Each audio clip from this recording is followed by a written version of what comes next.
อยู่เหนือฤทธิ์ทองและจอมราชาทรงอยู่เหนือทุกสิ่งที่พระองค์ทรงสร้างมาทรงกว่าปัญญาและหนทางตัวประชาทรงสถิตที่นี้ก็สร้างโลกาทรงอยู่เหนือพลังและอำนาจใจสิ่งมหาศาลทั้งสิ้นที่โลกรู้มาทรงปกครองมันและทรัพย์ทุกสิ่งที่มีหาสิ่งใดมาเทียบกับพระองค์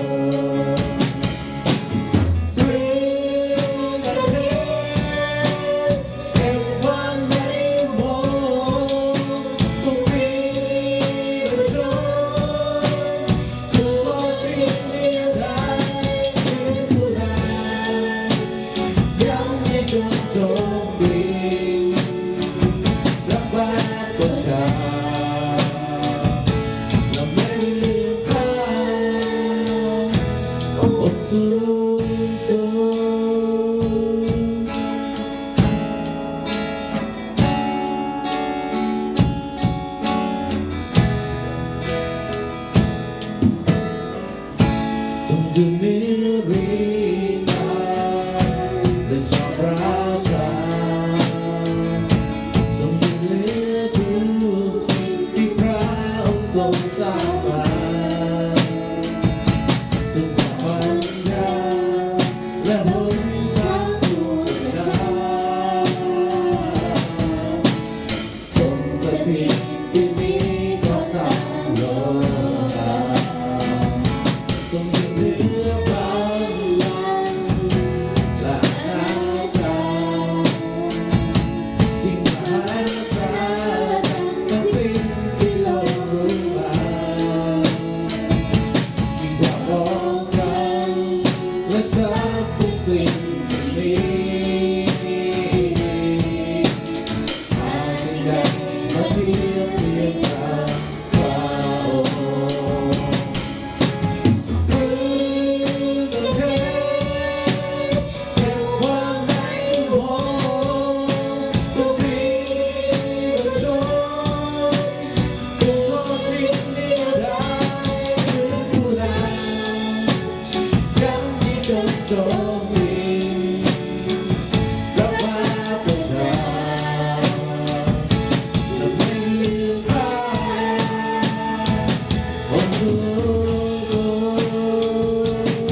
จงดินรับมาประชาและไม่ลืมข้าองค์สูงสุด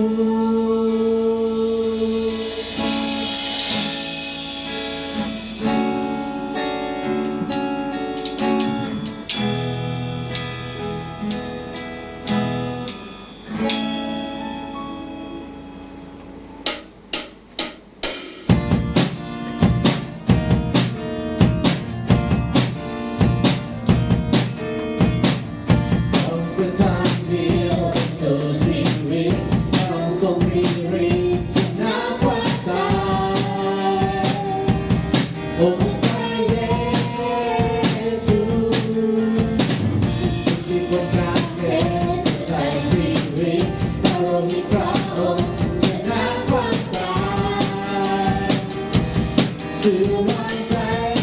ในพระองค์พระเยซู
แต่ว่าพระองค์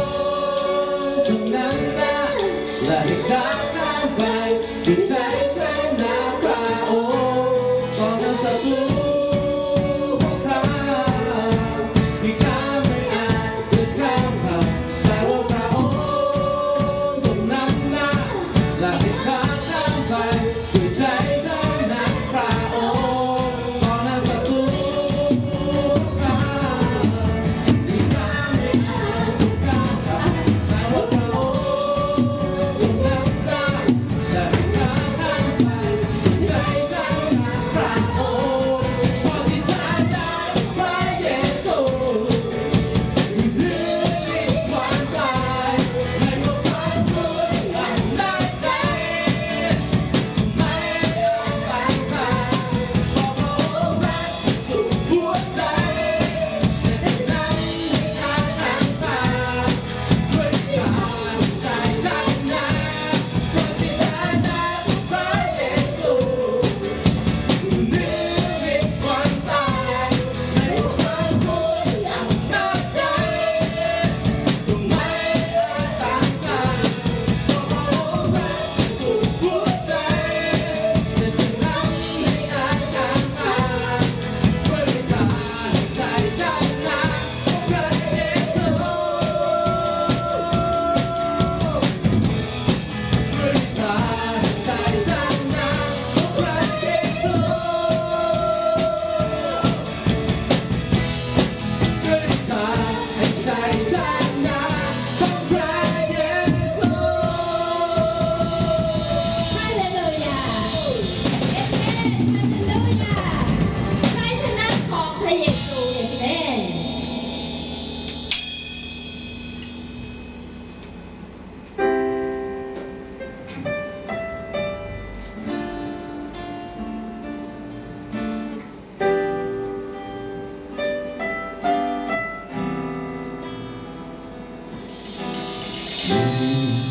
ผู้นี้เกิดเพื่อเรายอมและฉันทรมานจอมราชาผู้ครอบครองนิรันดร์จากสวรรค์ทรงเสด็จมา ทรงแบกวางความละอายไถ่ให้ข้าพ้นโทษตายทรงเป็นบุตรของพระเจ้ายิ่งใหญ่แต่ของใจตายบนกำแพงพระเยซูข้าขอนมัสการเพราะโดยข้าว่าข้าทรงสร้างทุกอย่างองค์มหิทธิฤทธิ์ที่ปรึกษามหาศาลจารย์ผู้ประทานชีวิตและทุกสิ่ง เราเป็นทางนั้นและเป็นความจริงทุกสิ่งสรรเสริญว่าพระเยซูเป็นพระเจ้า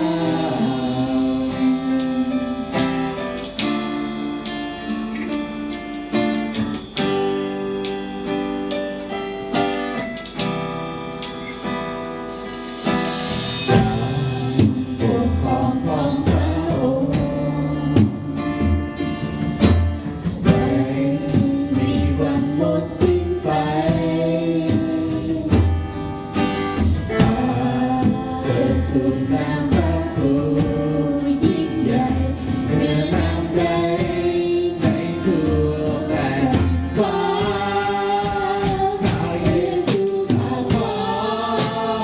นมัสการ ขอโดยข้าว่าข้าทรงสร้างทุกอย่างองค์มหิทธิฤทธิ์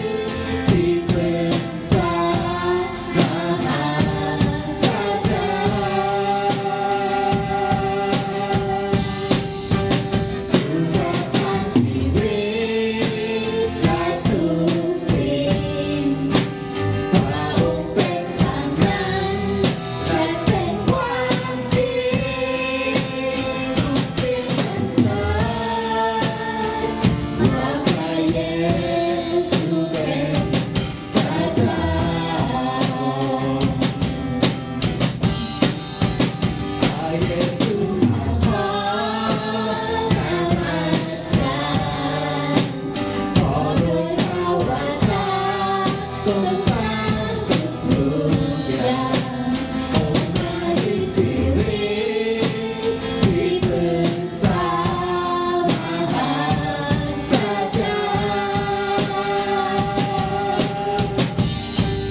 สงสารทุกอย่างองค์มหิชีวิตที่ปรึกษามหาสัจจ์ผู้ประทานชีวิตและทุกสิ่งพระองค์เป็นทางนั้นและเป็นความจริงทุกสิ่งสรรเสริญว่าพระเยซูเป็นพระเจ้าพระเยซูพระพรและพระเจ้าขอโดยเจ้าว่าเราจงฟังทุกอย่างองค์พระชีวิตที่ปรึกษามหาสัจจ์ผู้ประทานชีวิตและทุกสิ่งพระองค์เป็นทางนั้นและเป็นความจริงทุกสิ่งสรรเสริญว่าพระเยซูเป็นพระเจ้า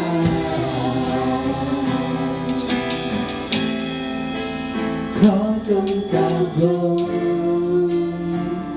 ต่อพระเจ้าองค์เดียวของข้า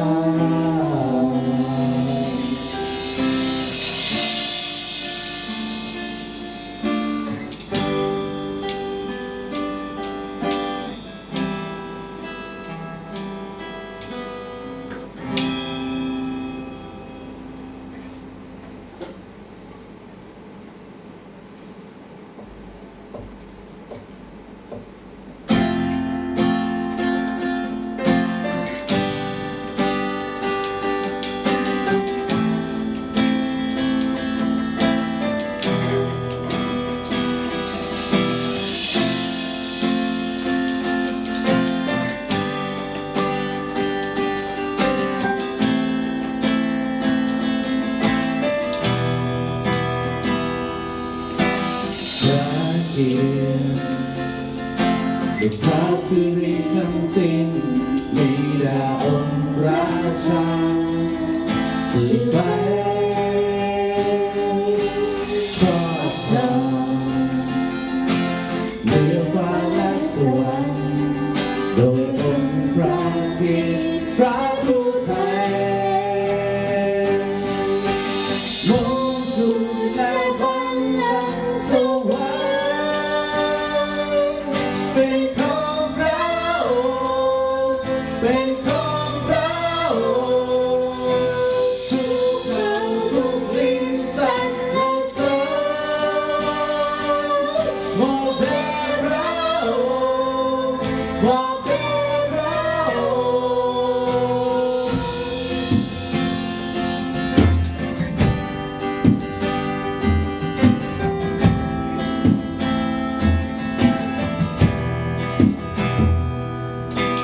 มงกุฎ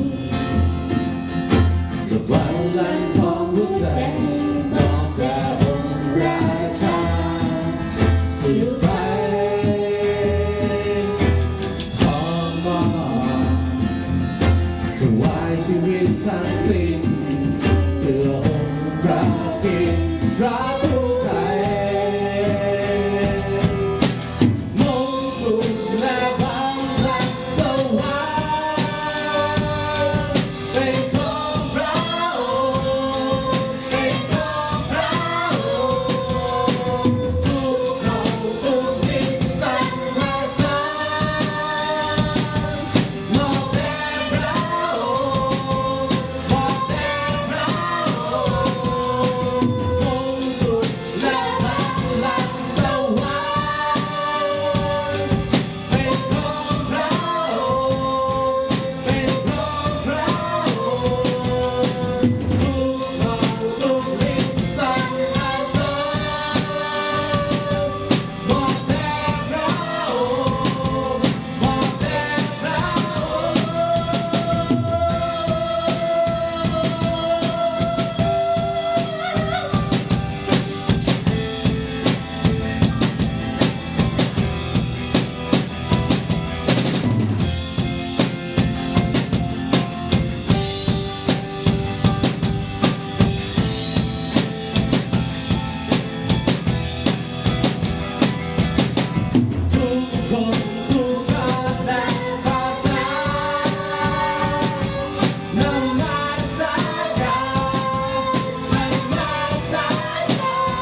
ผู้ทรงเป็นพระสิริของพระบิดาทรงเป็นผู้ครอบครองอยู่เหนือโลกาพระทรงพระชนทรงฤทธาเยซูและพระองค์ทรงชำระทุกความบาปด้วยพระโลหิตพระองค์ผู้ทรงยอมพลีประชนด้วยตัวข้าอยู่พระเจ้าเยซูเราไม่อาจอื่นใดเราควรคำสรรเสริญคำสรรเสริญเยซูผู้ที่ยาดามาสันผู้ที่ทรงใจข้าเป็นไทยให้ข้าเป็นไทยเยซูเราไม่นางอื่นใดเราควรคำสรรเสริญคำสรรเสริญเยซูผู้ที่ยาดามาสันผู้ที่ทรงใจข้าเป็นไทยให้ข้าเป็นไทย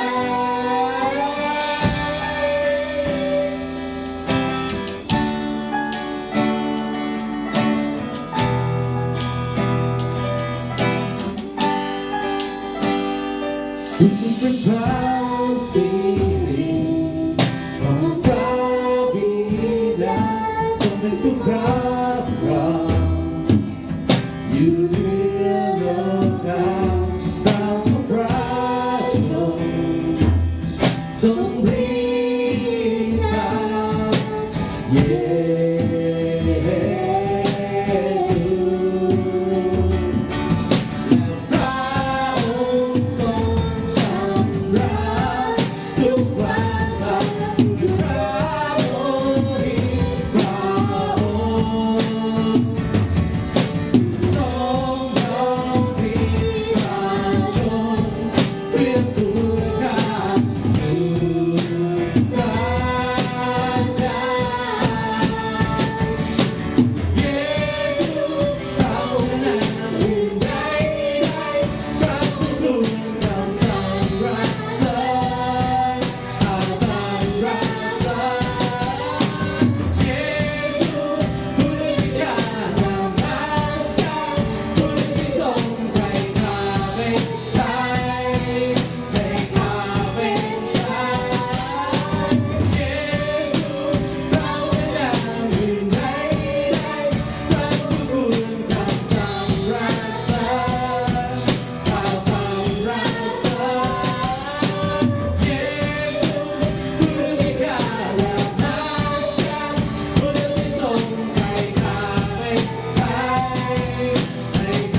รงไถ่เราให้เป็นไทยพ้นจากความบาปพ้นจากการเป็นทาสพ้นจากการละอายขอบคุณพระเจ้าสำหรับความยิ่งใหญ่ของพระองค์ความรักที่หาใดเปรียบปานได้ข้าพงขอบคุณพระองค์และตื่นเต้นในวันที่เราจะประกาศความยิ่งใหญ่ของพระเจ้าเป็นวันที่พระเยซูคริสต์เจ้าทรงฟื้นขึ้นมาจากความตายและวันนี้พระองค์ยังทรงพระชนอยู่กับเราเสมอไปเป็นนิจข้าพงสรรเสริญและขอบคุณพระองค์อธิษฐานในพระนามของพระมหาเยซูคริสต์เจ้า